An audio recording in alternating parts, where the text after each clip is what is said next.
ปลาแซ่บกำลังมา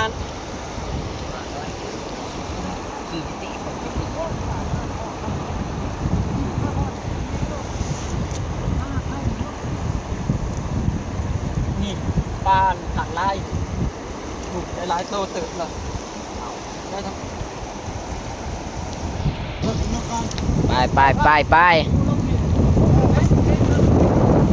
ลงก่อนไปเรือลงตึกกันอยู่กลางคลองพี่น้อง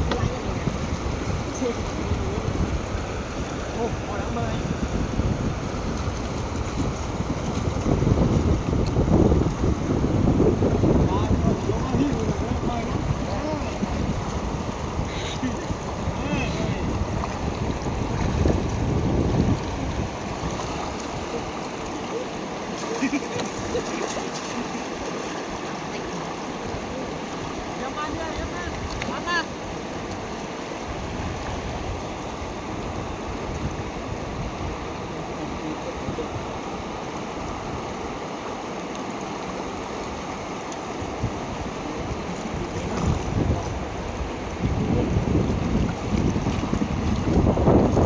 อะไร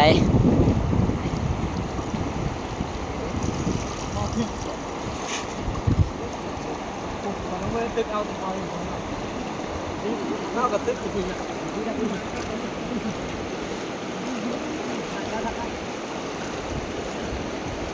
ตึกกันต่อพี่น้องในปางเมื่อปีกสูงลูกสูงเมียเด้อ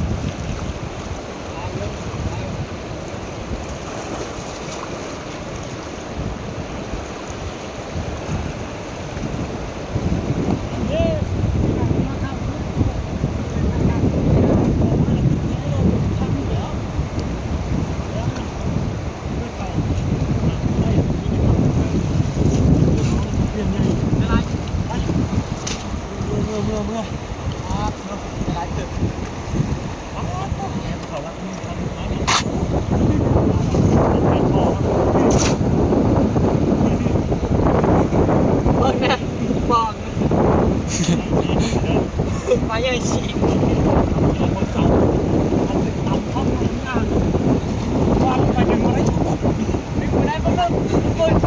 ขาดต้น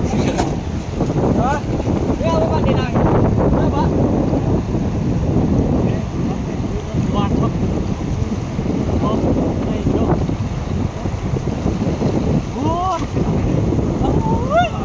มาจะชมตีนขาดมันขนาดพี่น้องเบิ้ง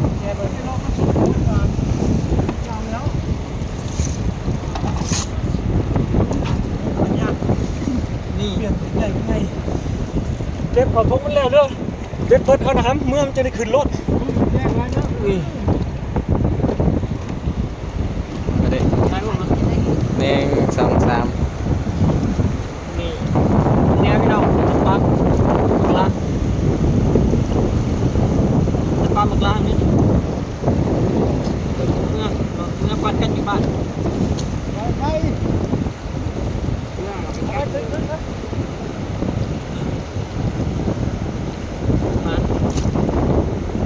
มันมื่อนี้ก็มันนี่พี่น้อง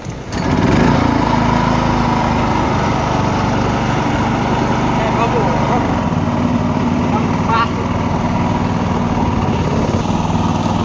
นี่ปลาแซ่บพี่น้องนี่เป็นปลาถางลายนี่ถางลายนี่แหละปิ้งแซ่บชุด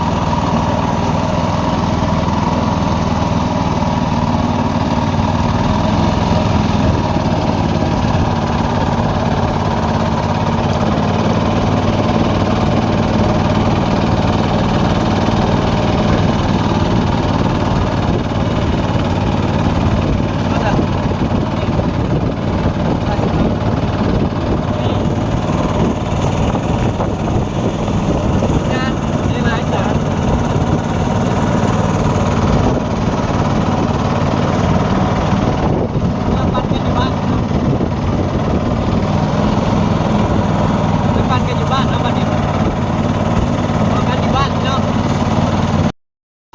มื่อบ้านบ้านนี้พี่น้องเนาะกลับบ้านกำลังค่ำเนาะตะเว้นกำลังสิตกดินพี่น้องตอนนี้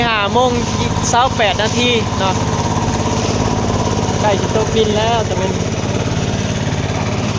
คลื่นน้ำคลองป้ามาคลื่นน้ำทะเลแห้งเติบได้พี่น้องมั้ง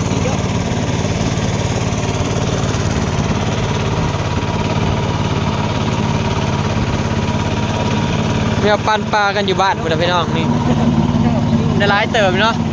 ตัวเฮาได้บางเศร้านี่ก็ยังมีพี่น้องอยู่ทงดำพุ่นเนาะอันนี้ได้ใหม่เนาะตึกใหม่กำลังสดๆยังบ่ทันตายซ้ำนี่ถ้ากับตึกได้เมื่อกี้นี่พี่น้องวางกินข้าวแล้วตัวเก่าเนี่ยยังอยู่ในทงน่ะได้หลายตัวเติบเลยเนาะเมื่อปันกันหาพูด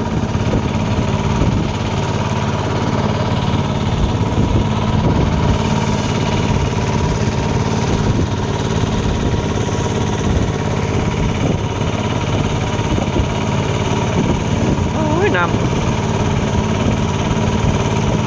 คลื่นแห้งเติบเด้น้ำคลองกับอยากซ้ำน้ำมันทะเลนะพี่น้อง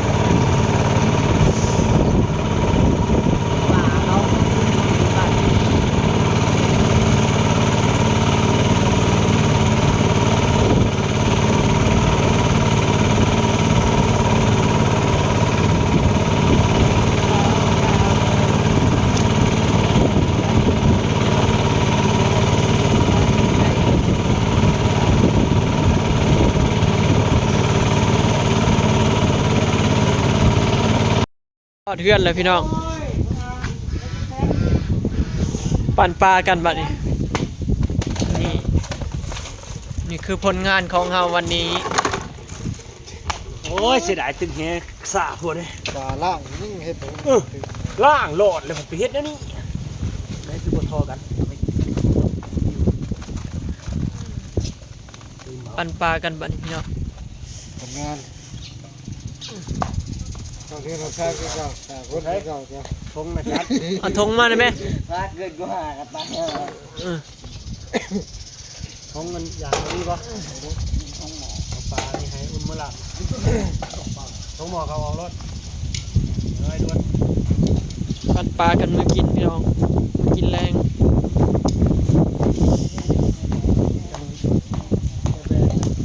นอกกินน้ำมาทงเลยมาทอกันจะเอาทำนั่นแหละ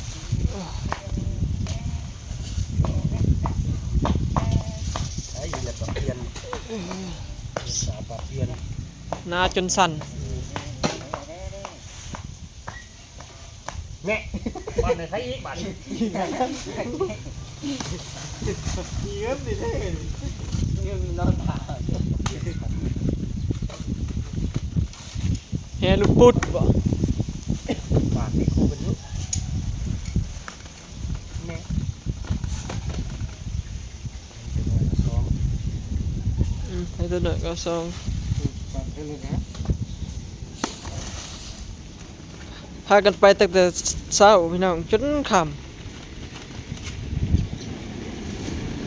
มืดพอดีพากันขึ้นสิ่งแป๊บเดียวเสาชีสิง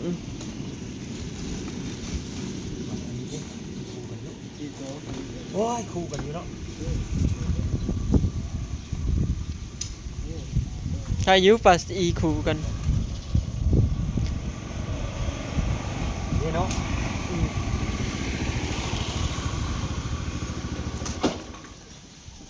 กระเป๋าดีเด้เอาผมนอนมึงไปก่อนเอาปลาบู ปลาบูก็มาบ่เอาให้บักมอนปลาบูบ่แม่นปาน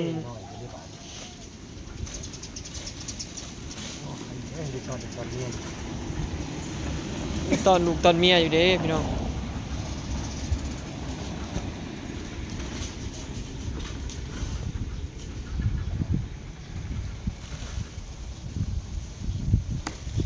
เป้าเนี้ยอีเงิน ที่เงินบ่อันเด ไม่ใหญ่แล้วกินข้าวที่บ่อย ไม่ใหญ่เราก็มากินข้าวพิธีเมื่อคืนเราก็มา ไอ้ปิ้งแล้ว เอาตีอยู่นะ นี่เนาะ พอได้เยอะพอได้เยอะ พอได้อยู่พี่น้องนี่โอชิมอนบันไซนี่ได้พลทงเมื่อนี่ได้หลายเติบอยู่เนาะพี่น้องปิงกินแมลงบัดปั้นกันแล้วก็ได้หลายเติบพี่น้องเนาะซัมสิกินแรงเนาะซิมอนบันไซกันไอ้เมื่อถูกเมื่อให้แม่ปิ้งให้เราไปยำไหนกับบ่ได้ยังมาปิ้งให้เรา เตรียมพร้อมบัดเมื่อถือว่ามันอยู่เนาะพี่น้องเสียดายแต่เฮาอันเสียเวลาไปคล้องกับปอมนั่นแหละบ่ได้จักโตใครแม่นว่าตึกแฮตั้งแต่อันเช้านั่นสิได้หลายกว่านี้อยู่มาได้ช่วงอันสวยล่ะแล้วก็มาตึกรอบค่ำเนี่ยจังว่าได้หลายได้ปั่นกันมึงแต่ละคนเอาลงมาในกระติกจ้ะลืม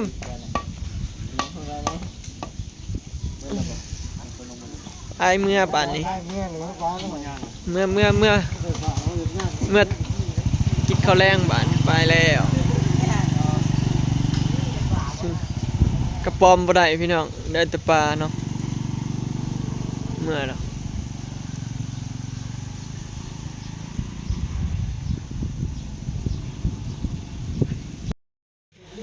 มาหอดเฮือนแล้วพี่น้องก็มาเบิ่งอลิสรับ ไม่นอนตะวินบ่นอนไม่ไม่น้อย ยังไม่ได้อาบน้ำแบบรับเติงแล้วนี่รับ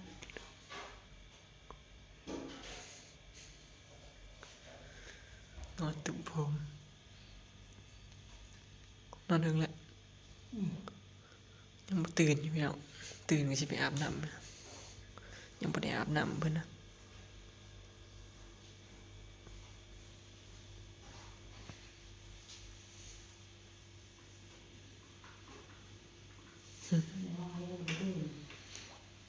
ปะอยู่กับแม่ใหญ่ปะอยู่กับแม่เบิ่นเบิดมื้อหมองนี่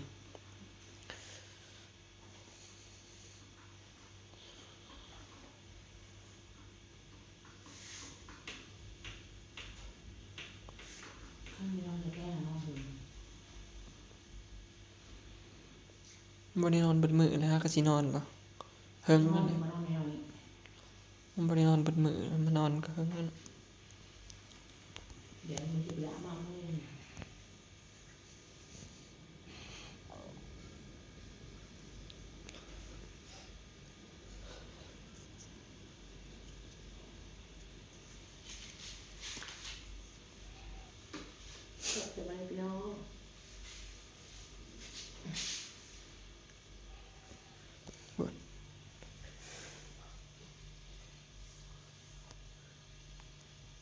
ไกล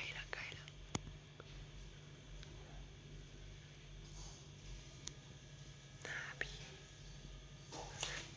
เมื่อกี้นี่นะบีพี่น้องต้องใช้ใกล้สิตื่นแล้วล่ะ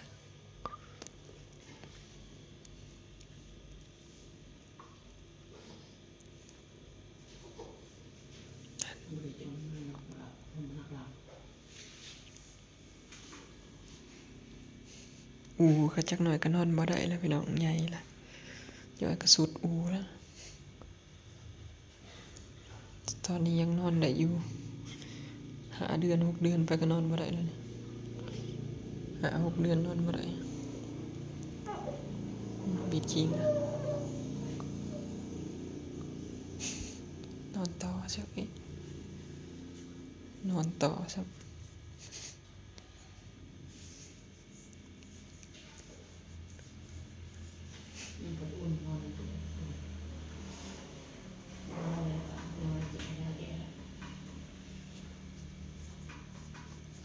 คันว่านอนบ่อิ่มไปปลุกมันเครียดได้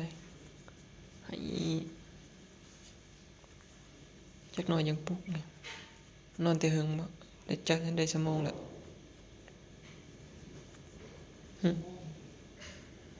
ฮอดบ่ชั่วโมงตื่นแล้วนะนี่ อนบ่อิ่มนั่นนอนบ่อิ่มเลยนะพี่น้องเฮาไปซูนไปหยังเพิ่นเครียดเพิ่นเครียดคันเฮาไปซูนเพิ่นน่ะเวลาเพิ่นนอนซูนไปบ่ายเพิ่นเห็นเพิ่นตื่นนั่นเพิ่นเครียดได้นอนบ่อิ่มโอเคเนาะพี่น้องคลิปนี้ก็สิได้จบไว้ส่ำนี้เด้อเนาะไปแล้วสบายดีฝากเป็นกำลังใจให้เด้อเนาะพี่น้อง